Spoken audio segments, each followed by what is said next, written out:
Unsolved Mysteries, Rubber Duckies, and the National Geographic Society are all on this day. Welcome back to On This Day. Today's date is January 13th, 2022. It is the 13th day of the year. We got 352 days left. It is your second Thursday of the year 2022. There are 4 days until Betty White would have turned 100. She was born on January 17th, 1922. If today's your birthday, your zodiac sign is a Capricorn. Today is National Rubber Ducky Day. According to a 1973 Sesame Street calendar, Rubber Duckies' birthdays are January 13th. So around the country, it's National Rubber Ducky Day. A friend of Ernie and Big Bird named Ducky made his debut on Sesame Street in February of 1970. All right, let's see what else January 13th has given us. 1833, United States President Andrew Jackson writes to Vice President Martin Van Buren expressing his opposition to South Carolina's defiance of federal authority in the nullification crisis. Basically what this was, and I'm broad brushing this, South Carolina decided that they had the right to not follow certain federal laws if it affected their citizens. And in this case, it was some tariffs that they felt gave them a disadvantage financially against other states, and they were losing money basically. So they decided that they weren't going to follow along with the tariffs. And yeah, the federal government wasn't going for it. 1840, the steamship Lexington burns and sinks 4 miles off the coast of Long Island, killing 139 passengers and crew. 1888, the National Geographic Society is founded in Washington, D.C. A lot of people think that this is just a magazine and a television show, but this organization sponsors and funds scientific research, exploration, and maintains a museum in Washington, D.C. I mean, then they also have the magazine and television show. They have 2 really nice boats that I saw when I was in Seattle, like research vessels that they'll go up to Alaska or wherever. And while we were getting ready to set sail, I was down there looking at them, and the crew, they all look very young, but they had them all lined up like the military to go over some things. And I think they're getting ready to do some kind of drill because I heard a horn and then they all started running around. I don't know if that was like this fun thing they did or they were like practicing for a fire or something like that. But yeah, the ships they had looked pretty nice. I'm sure they have more than just the 2. 1893, U.S. Marines land in Honolulu, Hawaii from the USS Boston to prevent the Queen canceling the Bayonet Constitution.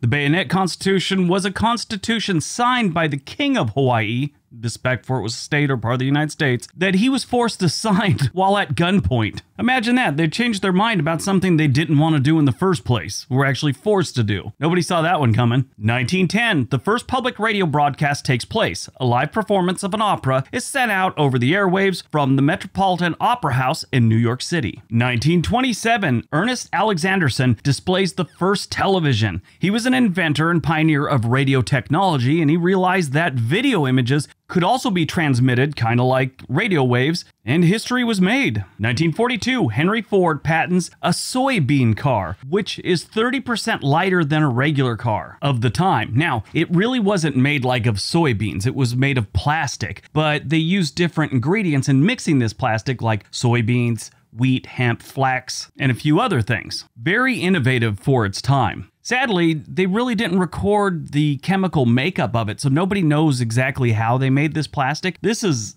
before plastic was everywhere. 1990, Douglas Wilder becomes the first elected African-American governor as he takes office as the governor of Virginia in Richmond, Virginia. 2021, outgoing U.S. President Donald Trump is impeached for the second time on a charge of incitement of an insurrection following the storming of the Capitol 1 week prior. So this should be our deep dive. I mean, it's the biggest newsworthy thing of this date currently. But I think it's still too fresh and they're still investigating everything. There's all this stuff going on, all this political nonsense, and I try and stay away from it on this channel. I mean, my other channel, it doesn't matter what I talk about on there. Someone's got to leave some political comments and stuff like that. And I think, honestly, out of all the stuff that's been going on the last few years, I think the worst thing going on is the political divide between Americans. Don't care what party you're on, don't care how you vote. It's just how much hatred and how much venom is spewed between other Americans that happen to be in a different political party. I hope someday we get to a point where the temperature of all this stuff just goes down a lot. I mean, we'll never get rid of the divide between political parties or political ideologies.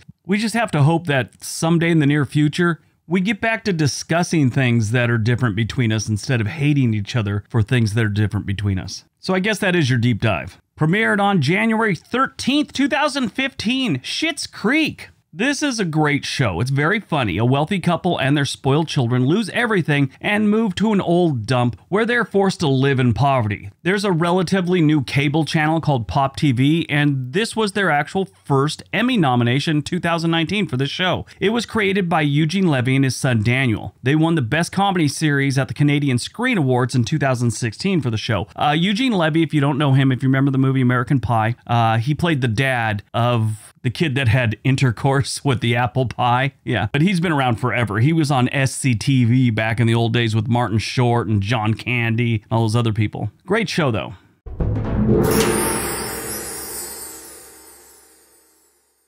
Born on January 13th, 1919, Robert Stack. He starred in the television series The Untouchables from 1959 to 1963. In 1979, he was in the Steven Spielberg movie 1941 with John Belushi. He was in Airplane, those old comedy movies that they had a bunch of. He was in the one 1980, Uncommon Valor, Big Trouble, Caddyshack 2, Joe vs. the Volcano. He was in all kinds of things, but what everyone remembers him from is Unsolved Mysteries. He was the host of the original Unsolved Mysteries, which did 15 seasons. With him as the host from 1987 to 2002. He died sadly in 2003. Here's an interesting fact about Unsolved Mysteries. It started off as a series of 7 specials. It wasn't originally like a TV series that it became, but the original host was Raymond Burr, then Carl Malden, and eventually when it became a series, they used Robert Stack. But yeah, originally it was only supposed to be 7 specials that were kind of like this documentary type movie thing that included stories about cold cases and mysterious things. And then they turned into a full-blown TV series. In 1997, it moved from NBC to CBS, stayed there for 2 years, moved to Lifetime for 2 years, then moved to that channel Spike for 2 years, and since 2020, it's been on Netflix. It's still going, Unsolved Mysteries. It was actually in the woods, and we had a little tiny TV that had an antenna and stuff like that when I was in the Army. We weren't too far away from the barracks, but we had to do this night thing, this night training. But me and a friend were watching Unsolved Mysteries on it, and he very calmly goes, "Oh, yeah, that's my grandma right there."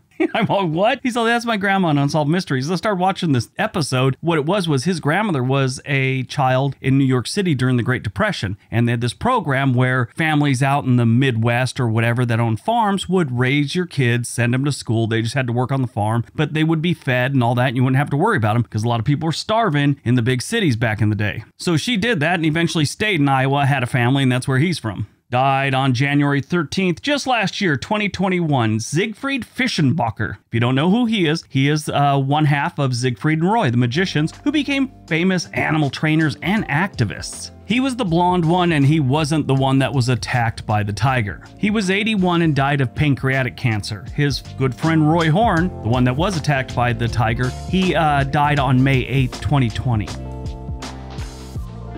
All right, that's today's video. Hope you guys enjoyed it. Hope you got some information out of it. Now go out, have a productive day, be nice to each other.